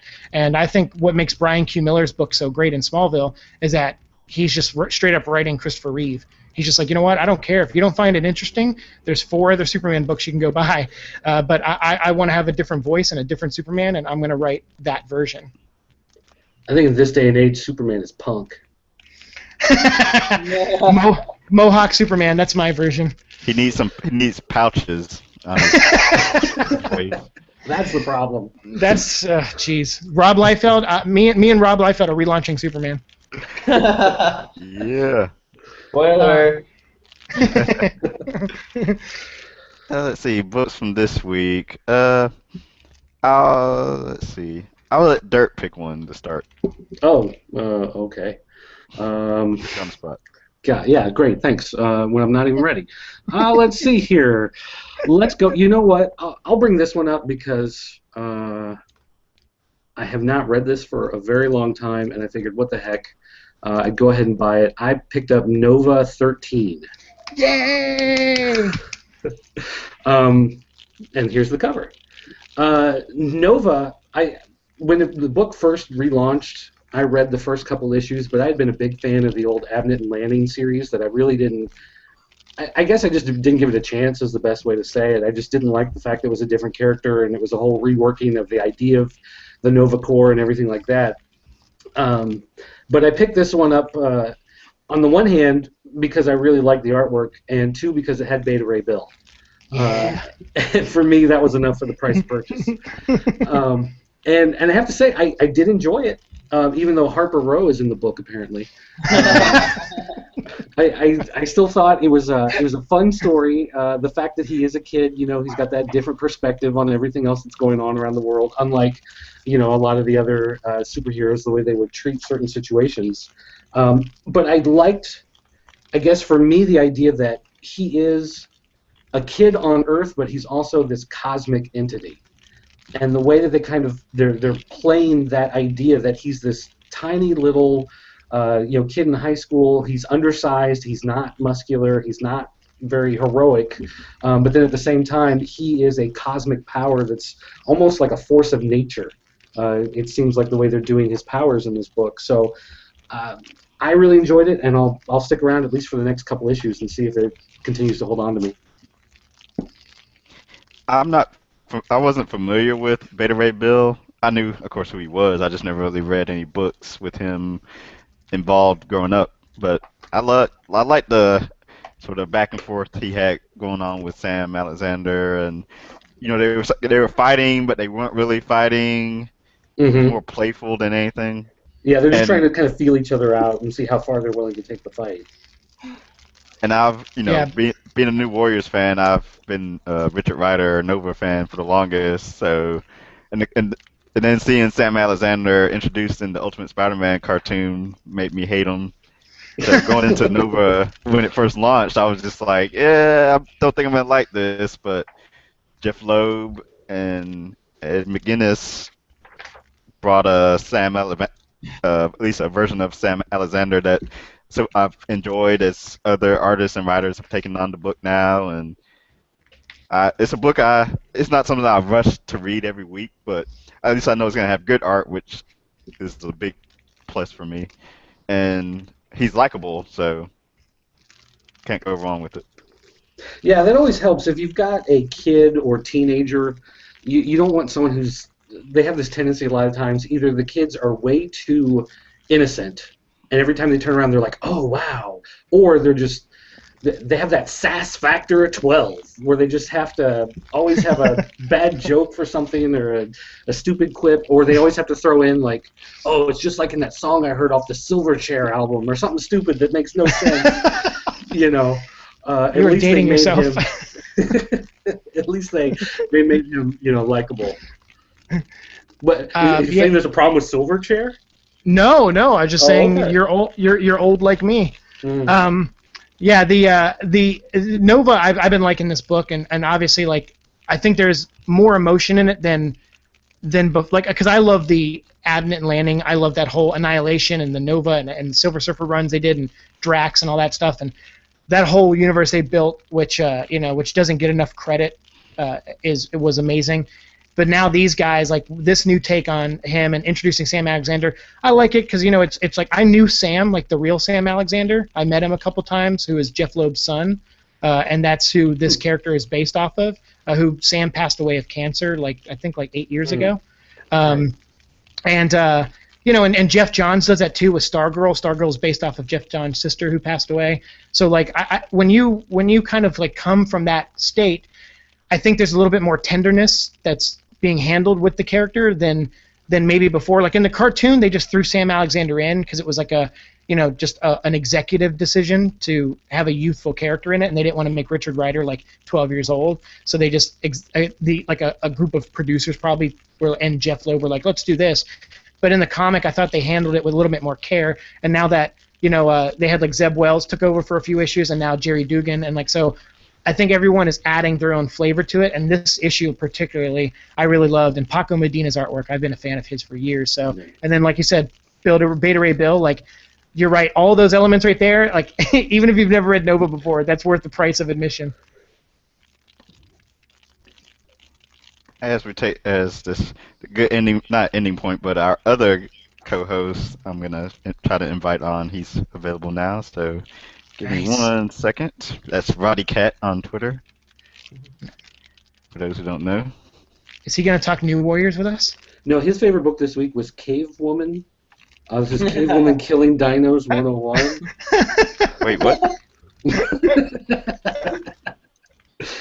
Wait, she's what? not misproportioned at all. Jesus. Hello, misogyny.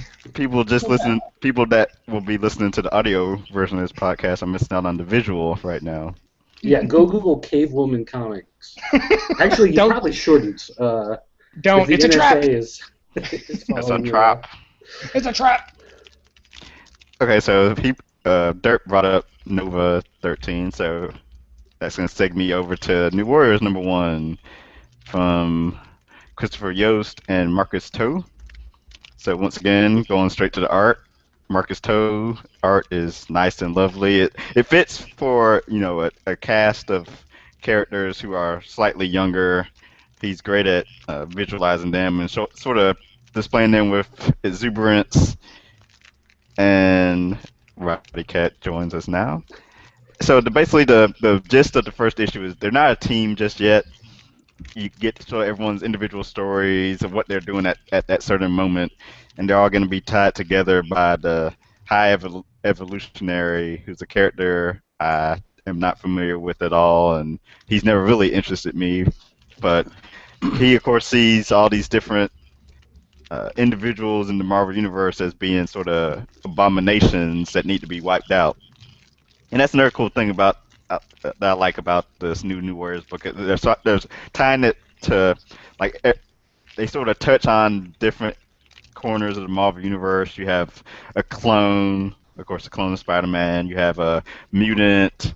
You have a cosmic character. You have an Inhuman that I'm assuming will be introduced later, an Atlantean, etc. So they can sort of, and also a demigod. So you can sort of tell all these different stories from different corners of the Marvel Universe if you want to. Yeah, but where's Night Thrasher? That's true. We need a guy from the streets. Well, if I remember in the last volume, his brother was trying to resurrect him, I believe.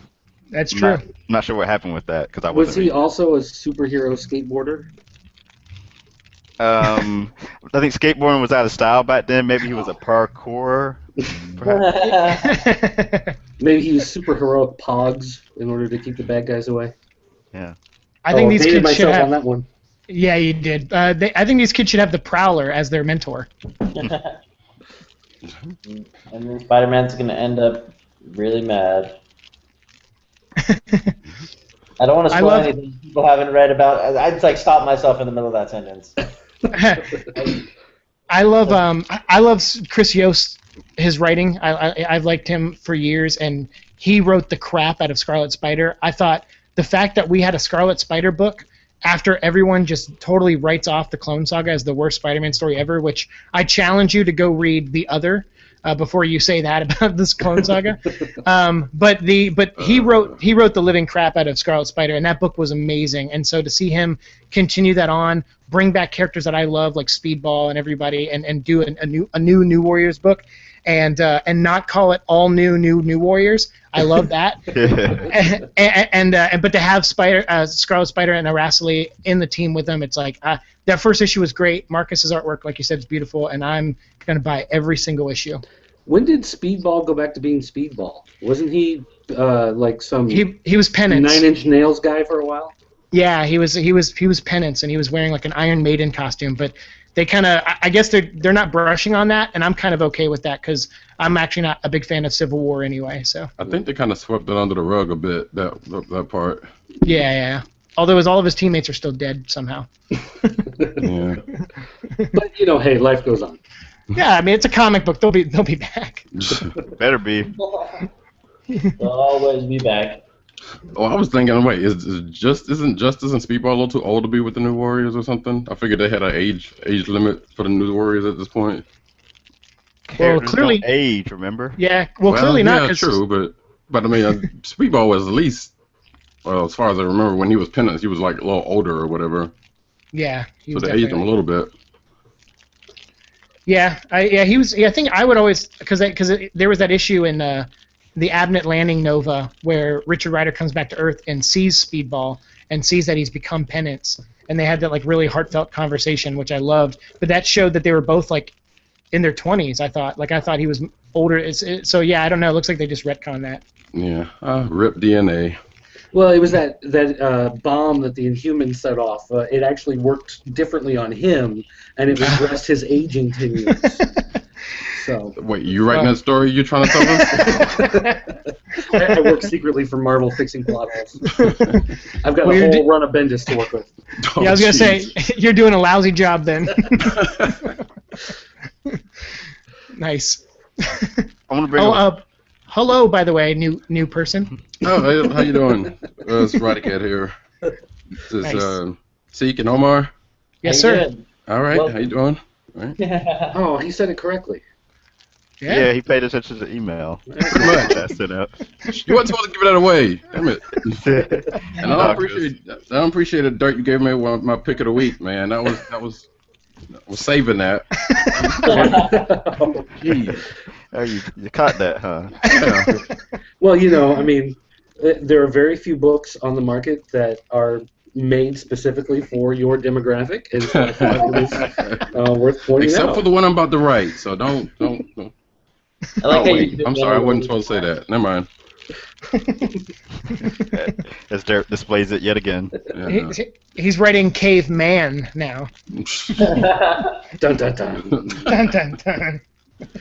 So, Roddy, we were just going around talking about books from last week and this week. We wanted to discuss it. Was there one you want to throw out there? I think you already did. She-Hulk #1, and I think I came because I kind of popped in before I got on. I think Dirt was in the middle of talking about it, and I think I'm kind of agreement with him about the art because it was a little. I mean, granted, I had time to kind of work that out from the preview pages. The story was pretty decent. I'm a fan of She-Hulk, so it's like it's going to be. We'll see how this run goes. And I was just reading the Slot run like before this happened. I mean, before the issue came out, so it was like not necessarily comparing them, just kind of remember what was. So the only thing I think I'm about to say about the story is, the art was a little bit off-putting. So Nice. Like Jen just looked kind of alien in the face. It was like really, really weird. But I'm sure that'll change and it'll be all right. I get used to it. I want to bring up a comic from last week that I'm sure I'm probably the only one that's reading and enjoying, but I'm going to mention it anyway. That's Justice League 3000 #3. Oh. Yeah. And why are you enjoying it? Yeah. So Howard Porter's art, for one, is nice. I know some people have said it looks muddied and whatnot, but that I'm not sure if he's doing the colors on that or if someone else is, but just the pencil work and the colors I'm enjoying. Just the look of the future and the different space planets they're on, and I like this Justice League that's fighting amongst themselves, and I like Superman. Like Superman's response to everyone is, "I'm Superman." He talks in the third person. He can't fly, even though he thinks he can fly. And so basically, they're setting up, having the reader think that they're clones of the originals from the past. But supposedly, I think in the next issue, they're going to be revealed to be something else. So kind of looking forward to see what the big plot twist is. So yeah. I read the first issue and I was like, what I had just finished was Threshold, which is The Hunted, which was also written by Keith Giffen, and it was like pulling teeth for me to like get through that, and I really tried to get into that book, and like Jamie Reyes, the Blue Beetle, was in it, and I really tried to make it like exciting and fun, and I just felt like Justice League 3000 just hasn't hit home for me. I've been like, it's just a book that hasn't really like gotten me to want to pick up that next issue and wanted me to continue with it. And it seems like it's like, oh, okay, why are the Justice League back like 1,000 years later? Like it feels like it's forcing it, and it's like they tried Legion of Superheroes and it seems like it didn't work. So they're trying a different idea, which is just bring back the same characters that everyone knows. And I thought that was kind of not a cool gimmick for a future book, you know? And people say that it's taking the place of what's the future? Legion of Superheroes. Yeah, the Legion. Yeah. I guess I like it also because I feel like I'm getting in on the first issue, and I'm sure DC has big plans for this, so I'm enjoying being in something at the beginning. It was weird to me because as much as I love Paul Levitz, when they relaunched the New 52, it seemed like Batman, Green Lantern, and Legion of Superheroes were the ones that got the soft reboots, and they were continuing from the stories that happened before. Yeah. And I think Legion of Superheroes, I think it's such a strong concept with really great characters that I wish they would have just did what Justice League did, which is start issue 1 and have Lightning Lad and Cosmic Girl, trying to save the life of that political. Yeah, the political guy that they saved, and then him that they save his life after an assassination attempt, and then he starts putting these kids together, and then by the end of the first arc, like 4 or 5 issue arc, you bring in Brainiac 5 and maybe like Timberwolf or Bouncing Boy, and I think you could have really built something really cool there and brought in a lot of new fans, but they were so eager to continue what had happened before the New 52 that because they didn't know really, I felt like they didn't really know if it was going to be a full reboot or not, and then once they decided it was, like I'm hoping they're taking Legion off the market right now, because if you notice in the last few issues of Legion, they kind of reference them as being the Legion of the Earth 2 future, and not the like this main New 52 universe. So they kind of brushed it off like, oh, well, they're actually the Legion of everything on Earth 2. So I hope that means that after this Justice League 3000 business, we'll get a proper Legion of Superheroes book. And DC, if you want to, I am available to write that book if you need help. I'd love to see that book happen. Yeah. I loved Legion of Superheroes growing up. It was actually one of the first comics I read as a random thing I grabbed off a newsstand, was Legion of Superheroes 300, I think it was. Yeah. And so I actually went back and started buying all the back issues, and I got the Tales of the Legion, and they rebooted the book as a new format book. I loved it. Keith Giffen came in, and when he did the reboot and made everything dark, I got into that. I loved it.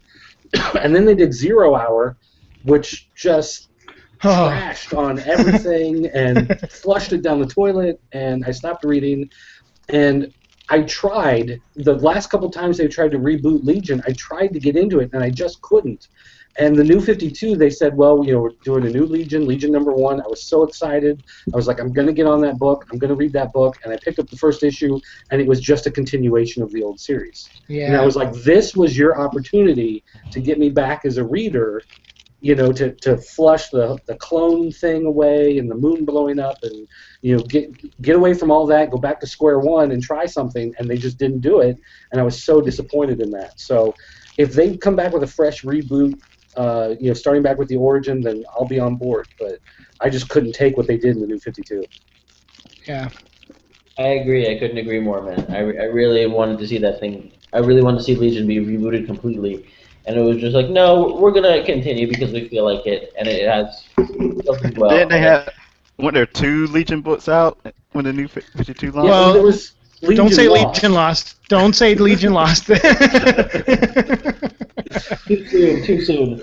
Well, no, because it doesn't make any sense. Because at the end of Legion of Superheroes, when they said, "Oh, we're the Legion of Superheroes of Earth 2," then I go, "Well, how come 6 of your members were missing and they ended up in Prime Earth's continuity?" Like it's just like I'm like, just stop it, just stop all of it. You're not making any sense. Because Pandora messed up the universes in Flashpoint, and everything crossed over and rebooted. No, yeah, it doesn't make any sense. Yeah. Okay.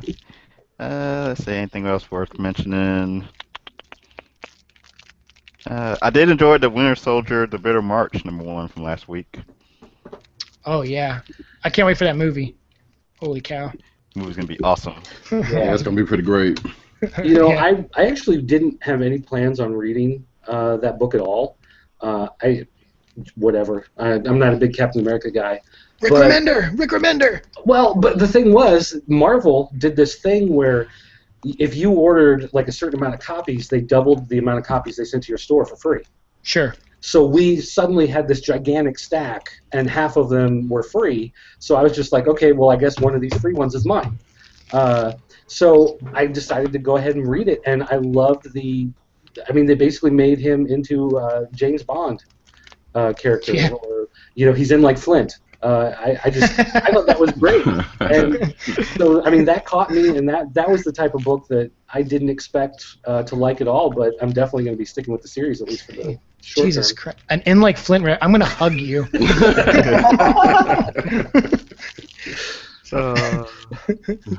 Yeah, because I definitely wouldn't have plans on reading it. I kind of just read it because it was Rick Remender, and I was just like, I'll flip through it, and then it's like, oh.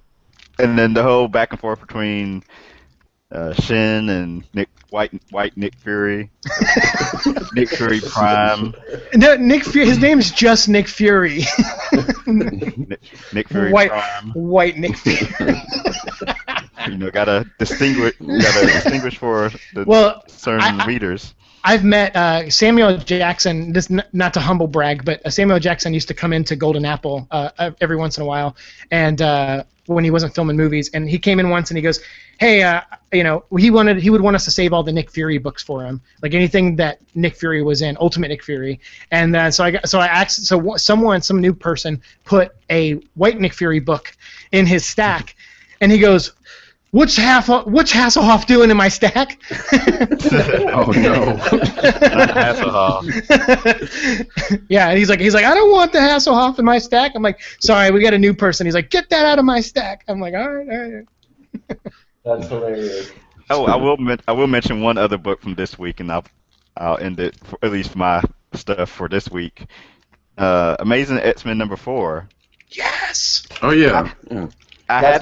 I hadn't been enjoying the whole Amazing X-Men run. I like they're bringing Nightcrawler back. That's nice and good and whatnot. And Ed McGuinness art is awesome. Can't go wrong with that. But like the whole, after issue 1, issue 2 and 3, I was just kind of like, whatever. Nothing's really happening. But there was a lot of emotional stuff in this issue, especially between the bromance between Wolverine and Nightcrawler. Yeah, there'll be something on that one. Capitalized by the one-page splash near the end of the book. I was like, oh. Where he's like, where Nightcrawler's cradling Logan. Yes. Yeah. A whole new generation of slash fiction was written. Yep. And it's funny, out on the page before that, in the one panel, you see like the little tear coming out of Wolverine's eye. Just one tear, like a Native American looking at trash on the road. But I was like, yes, this is the issue I needed to get me back on board with this comic. Yeah. Plus, they're using Firestar, who. Yeah, that part was actually pretty cool. Like she finally had a moment, I guess. Another New Warrior is back in comics circulation. Well, you're also, I think they're going to do a crossover, just like a 1 or 2 issue crossover with Spider-Man when Peter Parker comes back. So we get Spider-Man as Amazing Friends again. I'm like, yay, We can only hope. Yeah. Well, don't have to hope it's going to happen. It's in the solicit. He's going to need... really, is it? Yep. Yeah, solicits, yep. May solicits, yeah. Oh, shoot. Okay. Get your drool bib ready. Dirt, any other books you want to mention? Oh, well, there's lots of books I want to mention. Where do we go from here? You know what? Punisher. I'm still loving Punisher LA. After, the Frankencastle and all of that garbage that happened, I was pretty sure that I would never read Punisher again. But the guys from Activity taking over Punisher, they've put him in a new location. He's back to being straight up shooting dudes in the head and dropping grenades in the back of pickup trucks as they're driving down the road. I'm just like, I dig that violence that he's doing. The one problem I had, though, was with the end of the book, they have a supervillain appear, and that was the one thing that kind of took me out of it. There were some AIM villains in here with some new technology weapon, and you're like, yeah, okay, whatever. It's the Marvel Universe. You got to kind of put those little winks and nods in there, I guess. Not keep it, just a straight action book. But having the supervillain appear at the end, which I won't spoil, just kind of took me out a little bit. But the artwork is great. I still love the idea of him being in the LA underworld as opposed to being another guy just in New York, blending in with everything else happening there. So I still enjoyed it, and I'm still sticking with the series. I wonder if we're going to see like the Shroud or Moon Knight pop up. Oh, the Shroud, nice. I've always wanted Punisher's a character that I've always liked, even though he's a one-trick pony. Like, I think if you can write that trick really well, you can do it like Garth Ennis did. You can write a really good Punisher story. I've always wanted to write one where he's doing his thing. He's going around. He's killing a bunch of bad guys, and it seems like everything's But then a couple times maybe like someone catches him in his crosshairs because he's getting older and he's like getting slower. So he misses death a few times by someone interfering, and you're like, whoa, who's saving Punisher? And then like even something where something almost falls on him and he gets out of the way just in time and he doesn't know how, and then find out that Mephisto has been protecting him because every time Punisher kills somebody, that soul goes right to Mephisto. That'd be awesome. And then you have Punisher going like, well, should I keep killing people? Because I'm just feeding the devil now. So he almost becomes like a Constantine of the Marvel Universe. Yeah, Kind of. Well, Ghost Rider, I had pop. I always wanted to do a buddy story, like a buddy cop road traveling story with Punisher and Ghost Rider. I think I'd read that. Yeah, I mean, I do like the fact that they do have Punisher looking older. Yeah. He's always covered in bandages. He's not moving, as quickly. He does get taken by surprise a couple times. So he's not like lightning fast reflexes. He's not like Batman, who you could just never catch. He is just a regular guy. But he just has to be really good at what he does. A regular Marine who kills.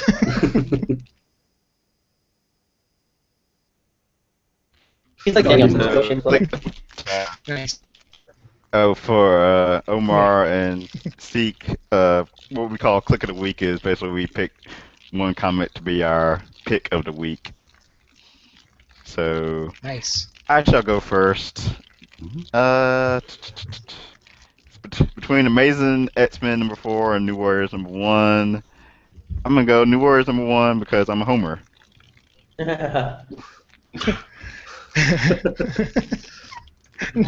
Nice. Okay. What about Who's you, Roddy? next? Harley Quinn. No, I'm just kidding. You know what? Since Age of 70's not here, and I did enjoy this book. Avengers World #3. Yeah. Nice. Shang-Chi. Yeah. It's always good to see a good Shang-Chi story come out now. I think Age of 70 was like he didn't, not to spoil anything, but he didn't want to see Shang-Chi kind of go out like he did. But hey, even he knew how that fight was going to go. But it was a good fight, and it was kind of just some good exposition going on in the story. So I enjoyed it a lot. I want to see more of those. Maybe I think they said it was something about giving them a mini-series or something. Yeah. Yes. Yep. So I'll be looking forward to seeing that. Yeah, and I'll even say, I have not been reading Avengers stuff, whatever. But I did happen to start to flip through this one, and I was like, oh, this actually looks interesting. So I did sit down and read it, and I really enjoyed it. And if they were to do a series, I thought, to myself, hey, if they do a series and they kind of do it the way this issue's done, where it's kind of explaining, how his powers work and where he's drawing from and that kind of stuff, I really enjoyed how that played out. And then, of course, they say, oh, yeah, he's getting a series. I'm like, okay, well, there you go. And that's a good way to set up for it. Yeah. I'm glad it's a miniseries, too. Yeah. But, I don't think he's ever been a character that has carried his own book, for any length of time. I can only think of, one. I think he only had, a book in the 70s or something, maybe 2 books or something along the line. So I don't know if he would have been... Yeah, and he was in, Marvel Comics Presents and stuff like that as well. Yeah. So I don't know if he would have just been able to carry a book, as much as I hate to say that, but you never know. I mean, the miniseries could springboard into a new book. It just takes the right writer. For example, someone was, I have a Prowler idea, and my friend's like, that'd be a good miniseries, and I go, no, I could write that book forever. Just no one would buy it, but I could write it forever. Hey. Dirk, what's your click of the week? I'm actually gonna kind of reach a little over the edge here and go with Alex and Ada, number 4. I didn't expect to like this book, really. I mean, it was just kind of one of those things that it looked a little interesting, so I figured I'd read it. But I've really enjoyed this series. The basic concept is, in the near future, these lifelike androids are being sold almost as virtual slaves. And the guy who gets one, it's a gift from his grandmother. He doesn't want to keep it, but he starts to feel like, this is an android. The person's not real, but it feels like there's an actual intelligence here. And he starts to feel bad. And he starts to he can't accept that this is just a product that you buy and sell. It almost feels like there is life here, and it's unfair that, it's being treated this way. And the series is dealing with all these issues of, when does artificial intelligence become real intelligence? Where does kind of that idea of life begin? What is the meaning of property versus having their own self-worth? And it's all tied into this futuristic world. I love the artwork, and the storytelling just feels very down home and down to earth, and the way he struggles with the idea. So I've really enjoyed the way that they've played with those characters, and I find that it's one of those few books, like on Tuesday when we get the new comics in and I'm sorting and putting everything away, it's one of those that I have a tendency to just kind of stop, and I have to just kind of stop and read it, flip through it while I'm doing the inventory, and give it a little bit extra time. I will say I am enjoying the series too, even though I haven't read. I'm caught up. I just haven't read this week's issue. But yeah, it's been a surprise hit for me. Yeah, well, there's actually a revelation in this book that kind of explains why he's felt the way he felt, and how he was able to see what he sees, and it kind of changes your whole perspective on these products. I won't spoil it, but when issue 5 comes out, I'll be sure to just tell the whole story. Nice. Okay. All right. So I guess that's it for the show. Yeah. I was going to bring up Revolutionary World, but since I hadn't had a chance to read it from last week, I guess, and it looks like it's still kind of crazy, I'll shelve that from another time. So. Just click of the week? Yeah, go ahead. Yeah. Go ahead, Omar. No, you go ahead first. Oh, okay. Sorry. Mine is kind of from last week, since we talked about New Warriors and everything, which I love this week. But The Mercenary Sea by Kel Simons, which is an Image book, and it's kind of a cross between Johnny Quest meets Raiders of the Lost Ark. If you're a fan of the art's beautiful in the book. If you're a fan of that kind of Venture Brothers. Sorry, not Adventure. Venture Brothers. If you're a fan of stuff like that, or C Lab and stuff it's kind of a nod to that era of storytelling, and it's really, really great. And I know it's sold out, so they're going to second printing. So if you're out there and you're looking for a fun indie book, pick up The Mercenary Sea. It's a really great adventure book. That's on my list to read. Yeah. Do it. It's amazing. And my pick's a little bit more mainstream. It's Batman Beyond Universe #7. It just came out.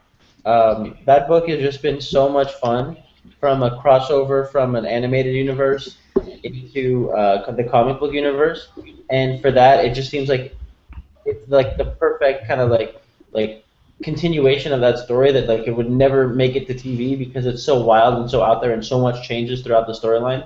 So it's cool to see it kind of just be able to get done in comic book way.